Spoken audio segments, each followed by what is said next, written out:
오늘도 저를 보내주신 것 하나님의 계획이신 줄 믿습니다. 열심히 설교하겠으나 저의 말에는 능력이 없습니다.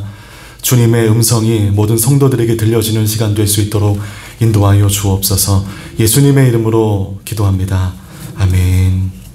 설교 전에 잠깐 양해의 말씀을 드리면, 저희 교회에도 교육자를 확진이 너무 많아가지고요, 지금 최소의 인원으로 예배가 진행되고 있어서 제가 오늘 설교가 딱 끝나면 뒤도 안 보고 가야 됩니다. 그래서 한 분 한 분 인사를 드리지 못해도 여러분 양해해 주시기를 부탁드리겠습니다.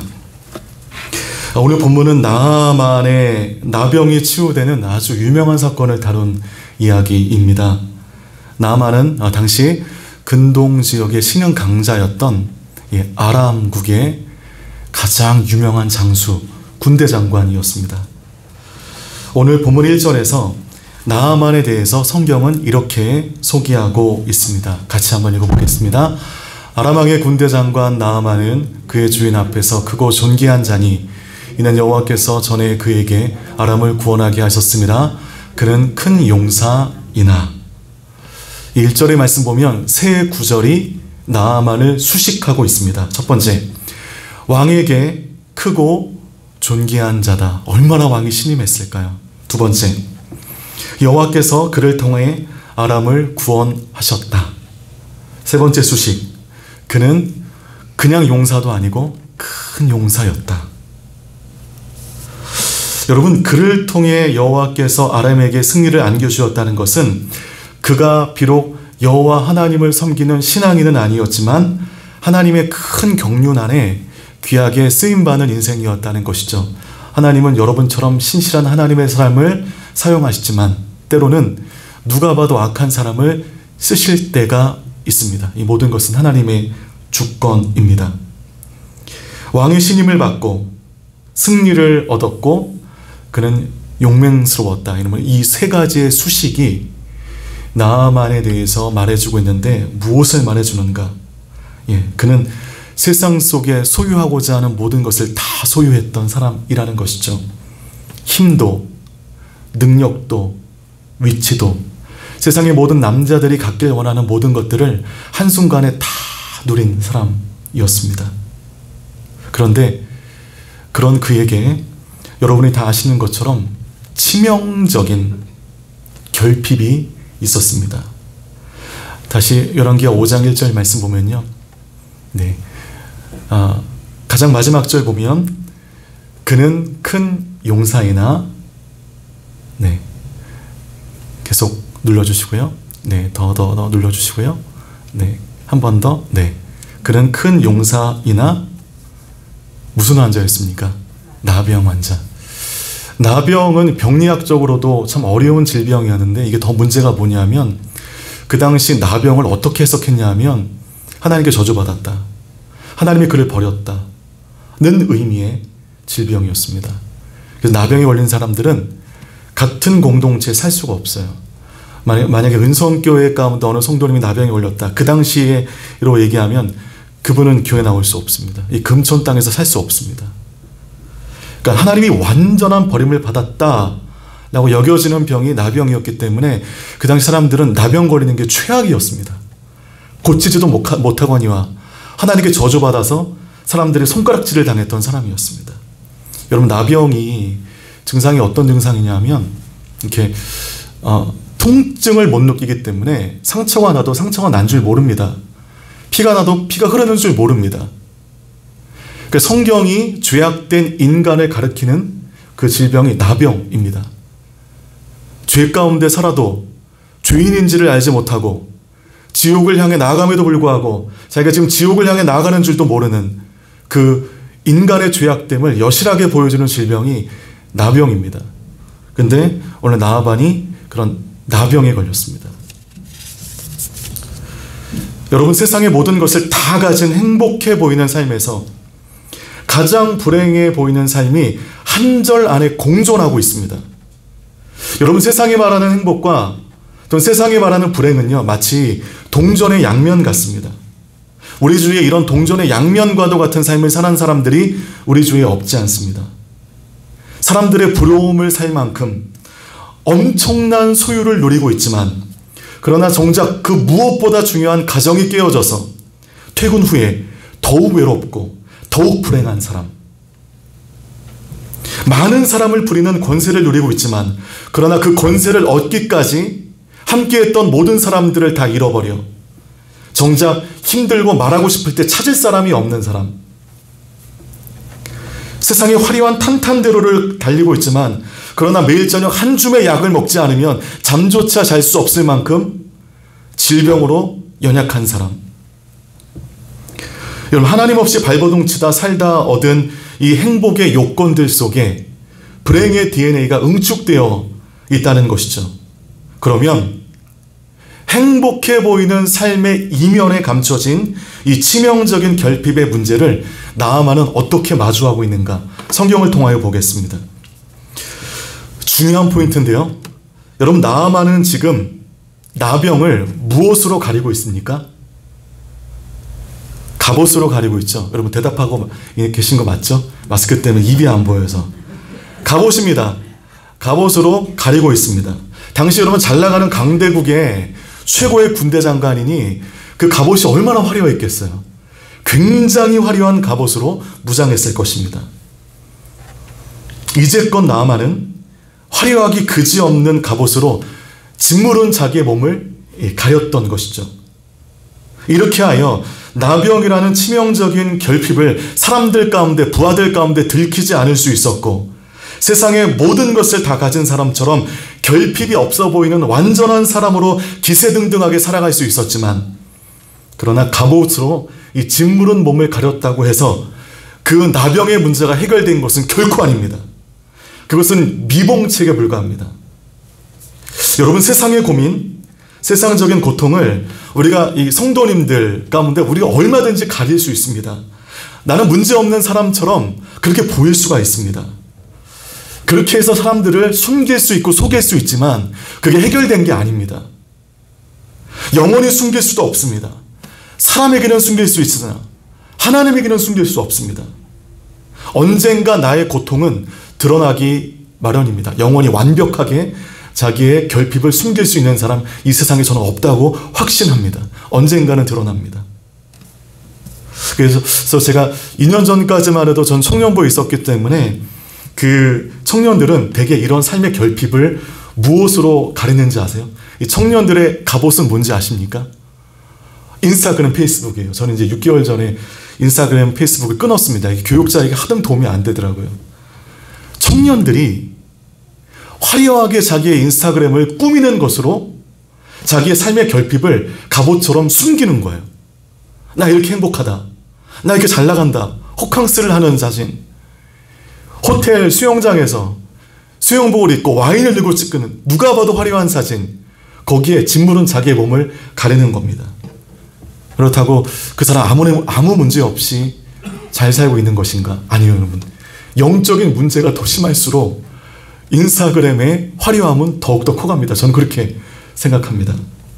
그래서 저는 인스타그램을 보면서 병자를 가려내는 거예요. 보면 다른 사람들보다 훨씬 더 화려하게 더 많은 돈을 꾸미는 사람 신방하는 겁니다. 분명히 문제가 있거든요. 분명히 병자거든요. 물론 그렇지 않은 사람도 있지만, 네. 자, 우리는 우리 나름대로 내 속에 존재하는 결핍을 사람들 보지 못하게 가리려고 하는 습성이 있습니다. 때문에 아무 일 없는 듯 평온하게 교회 생활을 할 수 있고 나의 상처를 가린 채 공동체 안에 살아갈 수 있지만, 그러나 그것은 어쩌면 짓무른 몸을 가리는 화려한 갑옷처럼 그냥 공허한 몸짓에 불과합니다. 여러분, 우리가 나병을 가지고 살 수 없어요. 고통을 안고 언제까지나 살 수 없습니다. 여러분, 짓무른 몸을 가린 화려한 갑옷이라고 한다면 그 화려한 갑옷은 허상입니다. 회복해야 됩니다. 근대 나병입니다. 회복을 얘기하기에는 너무나 중한 질병이죠. 그렇다면 나아만은 어떻게 그 질병에 반응함으로 그 결핍을 응답으로 승화시키고 있는 것인가? 여러분, 아람의 군대 장관 나아만이 이 나병을 고치기 위하여 북이스라엘로 내려가게 됩니다. 자기 아내의 몸종이었던 북이스라엘 포로 출신의 여자아이의 뜬금없는 말을 들은 것이죠. 우리 2절과 3절의 말씀 같이 읽겠습니다. 시작. 전에 아람 사람이 떼를 지어 나가서 이스라엘 땅에서 어린 소녀 하나를 사로잡음에 그가 나아만의 아내에게 수종들더니 그의 여주인에게 이르되 우리 주인이 사마리아에 계신 선지자 앞에 계셨으면 좋겠나이다. 그가 그 나병을 고치리다 하는지라. 이스라엘 전쟁 중에 포로 삼은 이 어린아이 몸종을 통하여 충격적인 얘기를 들은 겁니다. 이스라엘의 사마리아 땅에 가면 이 나병조차 고치는 능력자가 있다는 거죠. 여러분, 근데 이 소식을 누구에게 들었냐면 이스라엘 땅의 외교장관, 이스라엘의 왕, 뭔가 좀 공신력 있는 힘 있는 사람에게 이 소식을 들은 게 아니라 한낱 보잘것없는 포로국의 시종을 통하여 들었습니다. 여러분, 반응을 해야 될까요? 하지 말아야 될까요? 당연히 해야죠. 복음은 누구에게 듣는가가 중요하지 않습니다. 복음은 들으면 반응하는 거예요. 여러분, 복음은 사회적인 지위에 따라 듣는 거 아닙니다. 경제적인 위상을 고려하지 않아도 됩니다. 그 사람의 전하는 자의 지적 수준을 고려할 필요도 없습니다. 그저 그냥 들려지는 복음 가운데 반응하면 되는 거죠. 아무리 유명한 사람이 전하는 복음이어도 반응하지 않는다면 그 복음은 나의 삶 가운데 아무 일도 일어나지 못하게 합니다.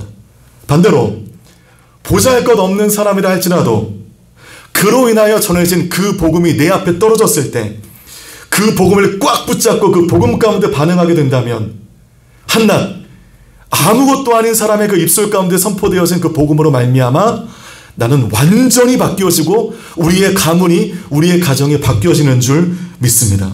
때문에 여러분의 회복의 책임은 하나님께 있지 않습니다. 이게 무슨 말이냐? 내가 지금 이토록 신앙생활을 열심히 함에도 불구하고 내 뜻대로 되는 것 아무것도 없고 나는 여전히 이렇게 힘든 이유는 하나님이 능력이 없으시고 하나님이 여러분에게 무관심하시며 하나님이 우리의 삶의 문제를 해결할 수 있는 의지가 없으신 게 아니라 여러분의 회복의 책임은 전적으로 여러분 스스로에게 있습니다. 왜냐? 복음은 예나 지금이나 세상과 인생을 바꾸는 하나님의 능력으로 변함없이 작용하고 있기 때문입니다. 그 복음 안에 있고도 그 복음을 안다 말하면서도 마치 모르는 사람처럼 세상의 조류와 세상의 유행과 세상이 추구하는 것들을 그대로 따라간다면 우리는 그 복음의 사용법을 모르거나 복음을 경험하지 못했거나 복음 밖에 있다는 것입니다. 즉 그 복음 앞에서 내가 어떻게 반응하느냐에 따라 그 복음이 지금 나의 삶의 결핍을 응답으로 바꾸는 하나님의 귀한 재료가 되는 줄 믿습니다. 우리 4절과 5절의 말씀 함께 읽겠습니다. 시작. 나아만이 들어가서 그의 주인에게 아뢰어 이르되 이스라엘 땅에서 온 소녀의 말이 이러이러하더이다 하니 아람 왕이 이르되 갈지어다 이제 내가 이스라엘 왕에게 글을 보내리라 하더라. 나아만이 곧 떠날새 은 10달란트와 금 6,000개와 의복 10벌을 가지고 가서 몸종에게 들은 그 소식에 나아만이 반응합니다. 회복될 수 있을 것 같다는 지푸라기 집을 정도의 그 소식을 들은 나아만이 왕께 고하게 되고 이 나아만을 대단히 신임했던 이 왕의 지원을 받아 그는 길을 나서게 됩니다. 은 10달란트와 금 6,000개. 지금으로 환산하면 얼마가 될지 계산도 안 되지만 우리 느낌적으로 알잖아요. 어마어마한 왕의 지원을 등에 업고 나아만은 북이스라엘로 내려가게 됩니다. 나아만이 아주 기민하게 행동을 하죠. 그의 질병이 너무 중하였기 때문에 사실 나병 정도가 아니라면 감기 정도라고 한다면 여러분 아람의 군대 장관 정도 되는 사람이 기껏 자기 집의 종의 목소리에 귀를 기울이겠습니까? 말도 안 되죠. 병이 너무 중하고 마음이 너무 절박하니까 그는 평소에는 허투루 듣던 눈길조차 주지 않았던 그 한낱 몸종의 그 한마디에 그가 깜짝 놀라 왕에 고하고 기민하게 행동하게 되며 북이스라엘의 사마리아 행을 결정하게 됩니다. 가장 강한 나라의 최고의 군대 장관이 그 약소국에 듣도 보도 못한 사람을 만나기 위하여 움직이게 된 동력이 무엇인가? 그것은 나병에서 고침받길 바라는 그의 간절함 때문이었습니다. 간절함은 우리의 몸을 움직이게 하죠. 절박함은 우리의 몸을 움직이게 하는 것입니다. 그렇게 하여 나아만이 이제 사마리아에 도착하게 되죠. 그런데 도착하자마자 소동이 있게 됩니다. 우리 10절에서 12절 말씀을 같이 읽겠습니다. 시작. 엘리사가 사자를 그에게 보내 이르되 너는 가서 요단강에 몸을 7번 씻으라. 내 살이 회복되어 깨끗하리라 하는지라. 나아만이 노하여 물러가며 이르되 내 생각에는 그가 내게로 와서 서서 그의 하나님 여호와의 이름을 부르고 그의 손을 그 부위 위에 흔들어 나병을 고칠까 하였도다.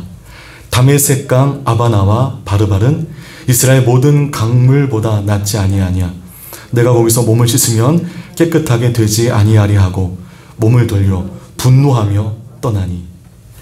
엘리사라고 하는 듣도 보도 못한 사람이 이 나아만을 그 이름값에 걸맞게 대우하지 않자 그가 크게 분노해서요 그냥 돌아가 버리려고 했습니다. 나아만은 원래 이런 사람이었습니다. 하늘 높은 줄 모르고 치솟던 그 자존심으로 살던 사람이었습니다. 하지만 아시죠? 어느 부하의 지혜로운 조언을 받아들여서 막 화가 났지만 그의 자존심을 내려놓게 됩니다. 그런 나아만이 이제 요단강 앞에서 그 갑옷을 벗게 됩니다. 그러므로 흉측하게 짓무른 그의 몸이 만천하에 공개되게 됩니다. 여러분, 이 갑옷을 벗을 때 여러분이 나아만이라고 감정이입을 하신다면 어떤 감정이 드셨을 것 같아요? 죽기보다 싫었을 것 같습니다. 이 갑옷을 벗으면 하늘처럼 떠봤던 나의 부하들이 나를 어떻게 볼까? 손가락질 하지 않을까? 얼마나 두려웠을까요? 얼마나 자존심 상했을까요? 그리고 얼마나 창피했을까요? 부하들의 시선과 웅성거림이 얼마나 싫었겠습니까? 그럼에도 그는 갑옷을 벗습니다. 하나님의 손길을 경험하기 위해서는 우리의 알량한 자존심 내려놓지 않으면 하나님의 손길이 우리의 삶 가운데 다가올 수 없습니다. 알량한 내가 만든 나의 생각과 나의 사고와 나의 이념 내려놓지 않으면 하나님이 우리 삶 가운데 역사하실 공간이 없습니다. 자존심 가지고 하나님 앞에 나아가서 백날 예배 오십시오. 하나님의 음성 들리지 않습니다. 나아만이 자존심을 내려놓고 갑옷을 벗어버립니다. 여러분, 이 교만하고 자기만 알던 이 나아만을 움직이게 한 것은, 그의 민낯을 드러내게 한 것은 회복을 향한 그의 간절함이었습니다. 하나님이 살아계신지 뭔지 아무것도 모르지만 이대로 살 수는 없다. 이 나병을 안고 언제까지 이 갑옷으로 나병을 가린 채 살아갈 수 없다. 나는 회복되어야 된다. 여러분, 이 절박함이었습니다. 이 절박함이 작동하는 순간 나병은 이미 점령된 것이죠. 믿으십니까? 그 간절함이 내 안에 발동되는 순간 하나님을 만나지 못했어요. 하나님이 계신지 잘 모르겠어요. 상관없습니다. 내가 회복되겠다 하는 그 일망으로 하나님의 이름을 부르며 나의 믿음이 발동되지 않지만 하나님을 의지하는 순간 이미 나의 삶의 모든 결핍은 이미 정복된 것인 줄 믿습니다. 이미 점령되었고 회복되었다는 근거, 나아만의 나병이 회복되었다는 근거를 말씀드릴게요. 열왕기하 5장 10절 말씀을 보시면 제가 읽겠습니다. 엘리사가 사자를 그에게 보내 이르되 너는 가서 요단강에 몸을 7번 씻으라. 내 살이 회복되어 깨끗하리라 하는지라. 여러분, 이게 나아만을 분노하게 했던 엘리사의 멘트였습니다. 그런데 여러분, 나아만을 분노하게 한 이 멘트 안에 아주 놀라운 비밀이 숨겨져 있다는 것이죠. 나병은 너무나 치명적인 질병이기 때문에 앞에서 말씀드린 것처럼 이 질병에 걸린 사람은 하나님의 저주를 받은 사람으로 인식되어서 그는 같은 공동체에서 살아갈 수 없습니다. 몸에 나병의 증상이 보이는 거예요. 제사장이 봅니다. 너 나병 걸렸어 하는 그 즉시 그는 집 빼야 됩니다. 공동체에서 나와야 됩니다. 이런 수치를 당했습니다. 이런 영적인 의미 외에도 병리적으로 전염성이 있다고 믿었기 때문에 발병자는 즉시 공동체에서 축출되었습니다. 때문에 훗날 이 나병이 회복됐다 할지라도 자기 마음대로 공동체로 돌아올 수가 없어요. 나병에서 회복된 사람은요, 제사장을 찾아갑니다. 그리고 제사장에게 몸을 보여줍니다. 그러면 의사도 아니라 제사장이 그 몸을 보고 나병이 나았다라고 컨펌해야 공동체로 돌아올 수 있었습니다. 그때 이 제사장이 나병이 나았다라고 컨펌 받은 사람은 공동체로 돌아오기 전에 율법상의 중요한 과정을 거쳐야 됩니다. 여러분, 레위기 14장 8절에 나와 있는 이 나병 환자의 정결 예식 과정을 보면 열어주십시오.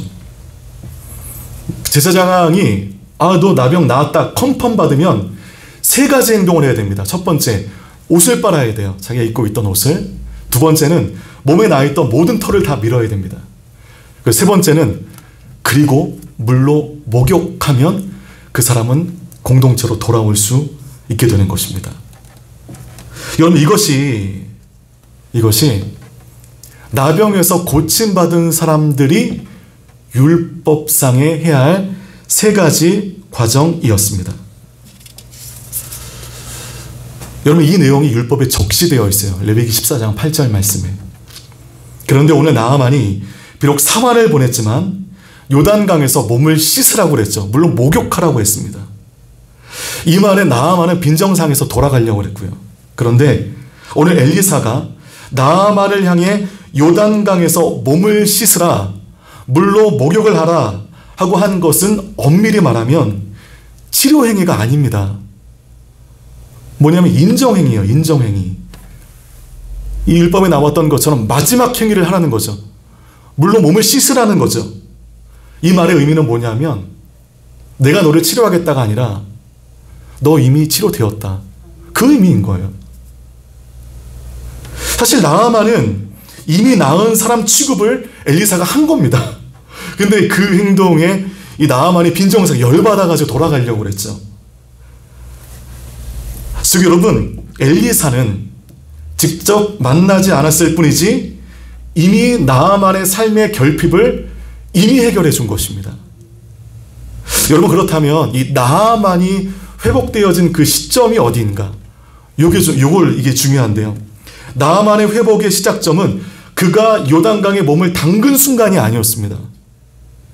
회복을 향한 간절함이 그 안에 발동되는 순간, 회복을 향한 간절함이 그의 마음을 지배하는 순간 이미 짓무른 그의 나병의 몸 가운데 하나님의 회복의 DNA가 심겨진 줄 믿습니다. 하나님의 회복의 권능이 그런 하나님을 향한 열정과 간절함으로 사마리아로 나아갔던 그의 발걸음 가운데 이미 임하게 된 것입니다. 여러분, 혹시 나아만의 나병과 같은 삶의 결핍이 있으십니까? 이것만 해결되어지면 조금 더 행복할 수 있을 텐데, 이것만 해결되어지면 조금 더 잘 살 수 있을 것 같은데 하는 결핍이 누구에게나 다 있습니다. 그 결핍을 가리기 위하여 돈으로, 권력으로, 연출된 행복으로 인스타그램을 화려하게 장식하며 살아가는 분들이 있는지 모르겠어요. 분명한 것은 세상에 존재하는 모든 사람의 삶에 이런 결핍을 늘 존재합니다. 제가 맡고 있는 교구가 어디냐면요, 강남구의 도곡동, 개포동, 대치동, 현재 존재하는 대한민국 가운데 집값이 가장 비싼 동네입니다. 저는 목회할 때마다 문화 충격인 거예요. 저는 제 몸에 맞지 않는 옷을 입고 있는 것 같습니다. 너무나 화려합니다. 아무런 결핍이 없습니다. 교회에서 장학금 주겠다고 신청하라고 했을 때 6년 동안 단 한 분도 신청하지 않았습니다. 대학 다니는 그 등록금이 전혀 문제가 되지 않는 동네거든요. 여러분, 한 분만 제가 신방을 하면, 한 번만 만나보면 그 모든 것들은 허울입니다. 삶의 결핍으로 꽉 차 있습니다. 터지지 않기 위해서 나만의 갑옷으로 가리고 사는 거예요. 누구에게든지 오늘 나병 환자 나만의 문제처럼 내 삶 가운데 결핍은 존재합니다. 그래서 여러분, 중요한 것은 오늘 나아만은 나병으로 인하여 죽는가 죽지 않는가? 죽지 않습니다. 그런데 나병은 하나님을 믿었다 안 믿었다?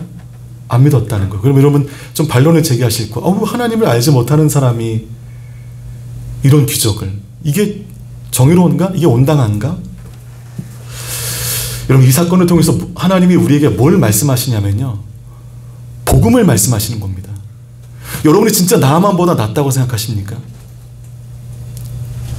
아무리 봐도 나와 나아만, 이글탕 목사와 나아만은 그다지 차이가 나지 않아요.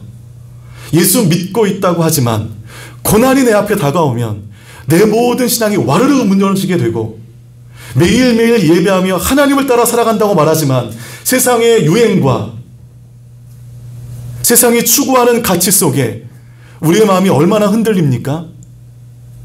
저와 나아만은 그리 다를 바가 없는 사람입니다. 그런데 그런 하나님을 알지 못하는 나아만에게 나병이 회복되어지는 놀라운 은혜가 임했다? 하나님 없이는 한순간도 살아갈 수 없는 우리의 삶에 예수 그리스도께서 다가오셔서 십자가의 은혜를 더하여 주셨고, 죄악 가운데 있었던 우리에게 구원의 문이 열린 것인 줄 믿습니다. 그래서 이 나아만은요, 복음이 무엇인지를 우리에게 여실하게 보여주는 말씀입니다. 내가 나아만이지. 내가 나아만 같은 사람이었는데, 나의 결핍을 가리기 위해서 나만의 갑옷으로 아무 문제 없는 것처럼 남을 속이며 이렇게 살아오는 나는 나아만 같은 사람이었는데, 그런 나 같은 사람을 하나님이 회복시켜 주셨구나. 영생의 소망을 허락하여 주셨구나. 여러분, 그것을 우리가 믿고 그것을 깨닫게 될 때 이 나아만의 이야기는 그냥 흥미 만점의 그런 이야기가 아니라 오늘 나를 대변하고 있는, 눈물 없이 볼 수 없는 그 복음의 이야기인 줄 믿습니다. 말씀의 결론을 맺으면 결국은 이 나아만은 하나님이 살아계시다고 하는 광고판이 된 거죠. 하나님을 믿지 않으면서도 불구하고. 제가 여러분께 하고 싶은 말씀은, 그러면 우리의 결핍, 이 문제를 우리가 어떻게 우리의 삶으로 승화시킬 수 있는가? 우리가 모세의 삶을 좀 보면요, 조금 불경스러운 표현이지만 정말 하나님께서 제대로 장사하시려면 모세를 나이 40에 부르셔야만 했습니다. 모세의 삶의 최절정기에 애굽에서 최고의 학문을 배우고 최고의 병법을 배우고 세상을 호령하는 사람들과 네트워크를 형성하는 그 멋진 삶을 살아갈 때, 그때 하나님이 모세를 부르셨다면 더 많은 일을 할 수 있었을 것입니다. 그런데 하나님은 그때 모세를 부르지 않으셨습니다. 철저하게 침묵하셨습니다. 언제 부르셨는가? 그 나이 80세, 어디에 있을 때죠? 미디안 광야에 있을 때.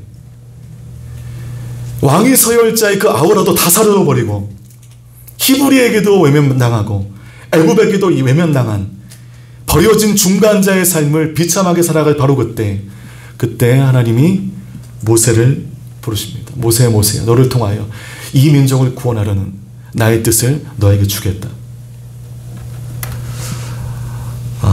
역설적입니다.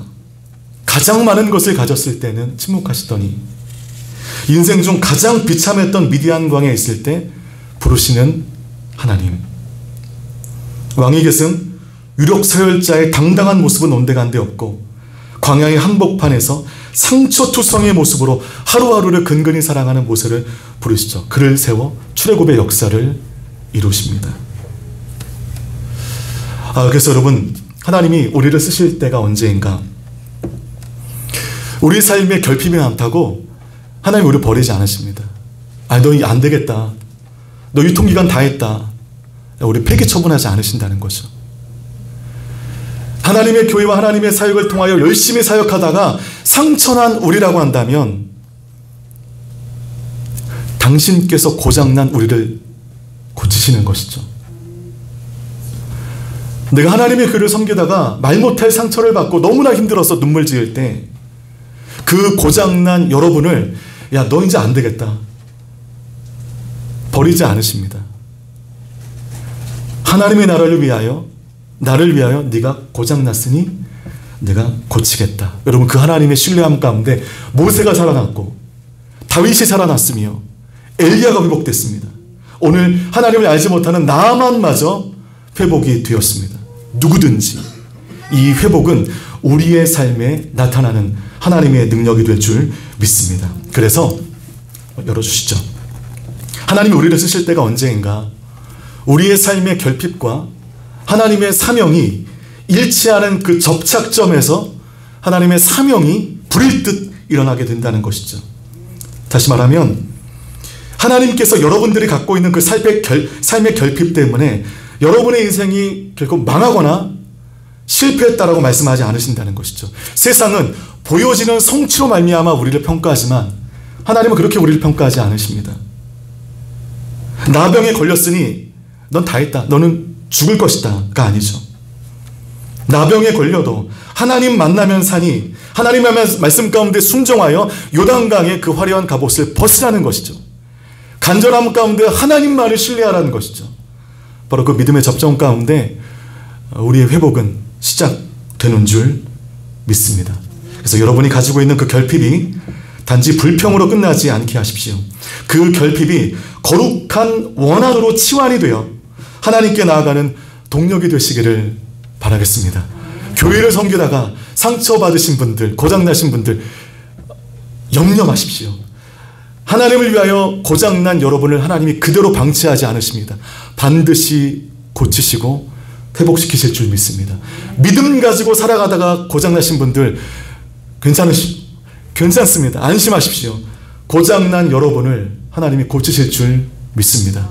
거룩한 절박함과 거룩한 간절함으로 요단강에 나아가는 나아만처럼 하나님만을 의지하는 그 믿음으로 여러분의 사명이 온전히 하나님 앞에 세워지는 그 놀라운 변화의 삶, 축복의 삶, 승리의 삶 살아가시는 원성교회 모든 성도님들 되시기를 주님의 이름으로 축복합니다.